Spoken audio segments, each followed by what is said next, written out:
YouTube, what up? Hey, right now we got Vlad TV. You know, he's sitting down with Boosie. Michael Jackson wanted to be white. He bleached his skin and got plastic surgery. And they were talking about Michael Jackson like the segment before. They, you know, I guess Vlad be posting like different videos of the same interview like every day, like, you know what I'm saying? And they were talking about Michael Jackson and shit. You know, Boosie said before that he think R. Kelly is the best, you know, singer of all time, whatever you want to call it, you know what I'm saying? He even better than Michael Jackson, which R. Kelly is a GOAT, but Michael Jackson is on a whole nother hemisphere, like a whole nother planet, bro. Like, and I love Michael Jackson, bro. Like, as a little kid, I loved him. Michael Jackson, from the Michael Jackson Experience, the little Wii game. As a little kid, I used to watch all his videos and shit, try to mimic his moves and shit like that. So I gotta be, I love Michael, you know what I'm saying? And as I got older and I became grown, all the shit that he was going through as far as bleaching his skin and all that shit. First of all, he had that shit, what's that on his skin? I can't think of it right now, but y'all know what I'm talking about, when people got different skin tones and shit on they skin and shit that start to show, or it does show. What he was doing was he was trying to get that shit covered up because he always was insecure about his looks. He was just an insecure person, bro. So he had the money, so he got surgery, and he probably got addicted to the shit. You know what I'm saying? And it probably had a whole bunch of ripple effect. It was a ripple effect. Shit just got added on to it. Then he had the Pepsi commercial where he fucked up his head. And he started wearing wigs and shit. I think that nigga broke his nose and shit. You know, it was just a whole bunch of shit. The nigga was just insecure about himself, you know what I'm saying? And he was he was just a mega star. He is loved by millions across the whole globe. So what the nigga was probably thinking was, man, am I ugly? Am I ugly to them? So that's how he was probably thinking this shit like that. But I say that to say this. I wanted to go ahead and hear what Boosie got to say. He probably gonna piss me off when it comes to this shit, but I love Boosie interviews. I love Vlad TV. Vlad usually, I ain't read to a Vlad TV interview in probably almost 2 years, because usually when I react to him, he blocked me. But I'm gonna see what happens this time, and if he does, I probably ain't gonna never do this shit again. But I love Vlad no matter what, and I'm gonna be on that motherfucker one day, for real. But Vlad, look out for your boy, man. Tell your employees and shit, man, stop blocking my shit, man. I'm gonna be on that motherfucker one day. Y'all mark my words, man. But let's go ahead and get to this shit, though. I've been talking enough. Is one of these talents, but remember Chris Brown was like a... Chris Brown, as far as like overall, is the closest thing to Michael Jackson, but... And he could dance better than Michael Jackson, but he can't sing better than Michael. And then Chris Brown career was kind of suppressed, you know what I'm saying, because of the Rihanna situation, I feel like, and they still hanging that shit over his head to this very day. So Chris Brown is a cold motherfucker too. He really, besides Michael, bro, as far as black people, that nigga Chris Brown probably overall is the coldest nigga, the coldest singer, entertainer as far as like the singing and shit. He better than Usher. Usher a cold motherfucker too. But man, that nigga Chris Breeze was different, man, for real. Just shit. He had a good career, just he ain't reached his potential, I feel like. Blood at one point, like, you know, he was like wearing red rags and hanging around with Bloods and everything. That's what he's talking about.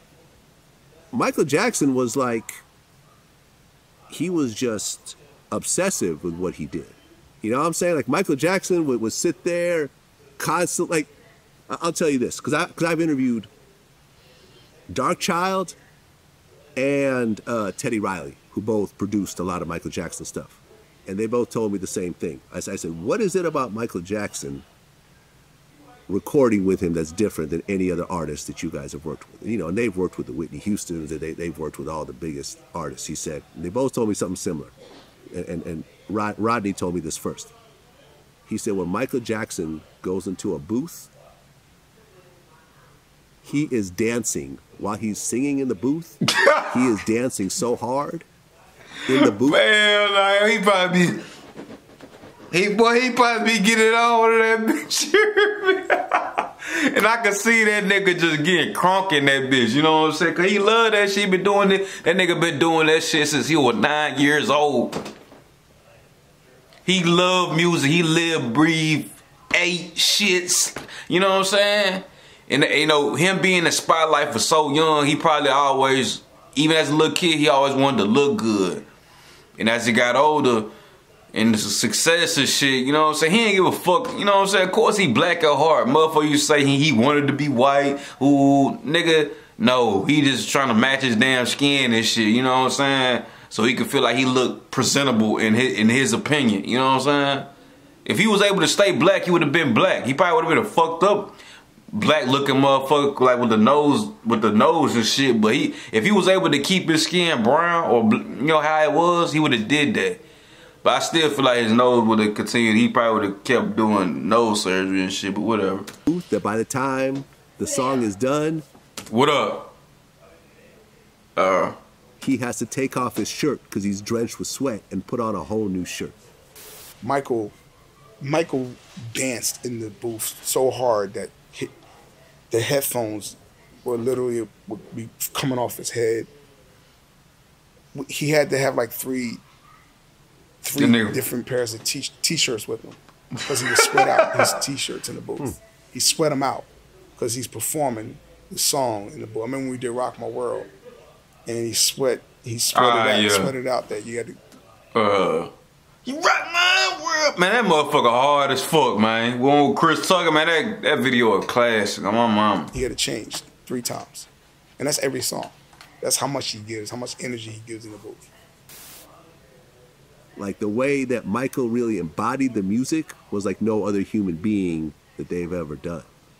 And I think with Chris, it was like, hey man, I'm a great singer, I'm a great dancer, I'm good looking, whatever.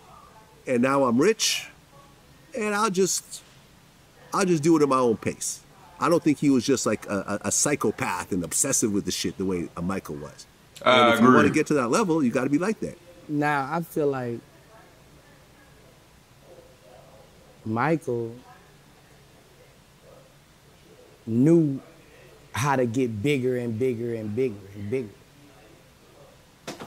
Man, Chris Breezy know how to get bigger and bigger too. I think it was just mainly just the Rihanna shit though. And he knew that with everything that he did. You know. Wait a minute. That's why I think he dyed his face and all that, because he knew how to get bigger. Man, come on now. No. Boosie, come on, dog. That's a good, like, possibility. Like, I will see why you would say that, but no. No. Man, that nigga funny, bro. You think he did that to get bigger? My bad. My car got real full and shit like that. So I'm gonna start back to where I was, because I was actually about to make a good point. So let me try to backtrack on what I was doing, what I was saying actually. You know. All right. I feel like Michael wasn't happy with who he. Okay. Yeah. Yeah, he wasn't happy with himself, but it wasn't to the point where, like, I don't want to be black because I want to get bigger. It wasn't because of that. He probably like, all right, I'm going to bleach my skin. I'm gonna bleach my skin to match the shit that's occurring on my skin. You know what I'm saying? I'm bleaching my skin to match what I had, like, you know, look. What's that shit called, man? Man, I was just talking about this shit the other day with my, man, I can't think of the word right now. Like every blue moon, you'll catch somebody with that shit on their skin. Like it's like it might be on their face, their arm, their leg. You know what I'm saying? I can't. But that's what Michael had. You know what I'm saying? He was trying to cover that shit up to match it. And of course, he got addicted to having plastic surgery, because that shit does happen. That shit does occur. Anyways, you know, and I feel like he knew how to position himself to get more. That's how I feel. Chris Brown is just, he following his heart. He ain't tripping about no motherfucking career. He know he that nigga. You know what I'm saying? But, and that's what probably separate them, like you saying. I feel like Michael was on a mission to grab the world. Well, yeah, because, I mean, for example, okay, the story is that he had a vitiligo. right? Vitiligo, yeah. That, you know, his mom said that he didn't want to look like a spotted cow, you know, which is why he. That's what I'm saying. He was insecure. You know what I'm saying? But if he just would have been raw with it, that shit would have been even more dope. That shit would have been dope as fuck. Like, he would have been taking a stance. And somebody probably told him that shit, like, go ahead, just be proud of it. You know what I'm saying? But shit, what can a motherfucker tell you? You know what I'm saying? Once you that big, so he was like, man, fuck, you know what I mean? You just gotta put two and two together. It ain't, he trying to turn white so he can be big. He can be the biggest artist ever. Nah, hell nah. It's really ridiculous. He bleached his skin. Well, if you have vitiligo, you could just wear makeup and make yourself brown again, right? Your natural color. If part of your pigment is being lost, why not go back to your real color? That's what I just said. That's why you think, bro, you want to be, right? You know, your nose.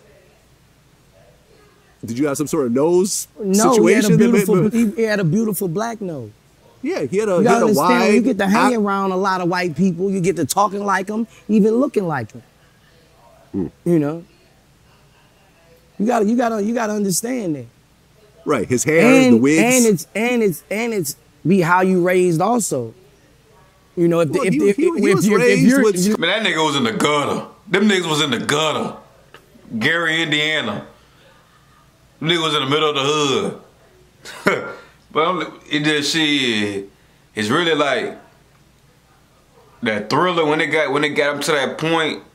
I don't know, man. Listen, black parents. If you're a young person and your role model or anybody, the biggest people you looked up to, you was around those people, they had a white woman, you usually grow up wanting a white woman.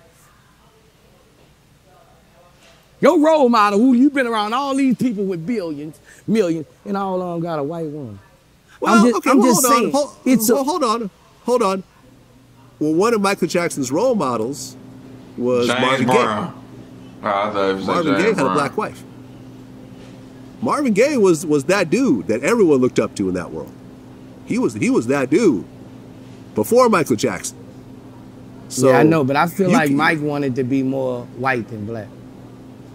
Possibly. I mean, you could. I mean, if you look at his appearance, I mean, you can't really deny that. Why take that beautiful flat black nose? Why take that beautiful black flat nose? Why you dye your skin black? He had an afro before, remember? Bro, you gotta think this in life. The questions are complicated, but the answers are simple. Everybody be trying to make shit complicated. Just look at shit. The answers are simple. Nigga sound like a real deal always. But nah, shout out to Boosie, shout out to Vlad, man. I love their interviews, man. You know, Boosie, I've been watching Boosie on Vlad TV ever since like 2017. And, you know, it's really Vlad bread and butter. But anyways, if y'all like the video, man, like the video, comment, subscribe, and Merry Christmas to y'all motherfuckers, man. I'm gonna get on down, man. I'm gonna catch you on the next one.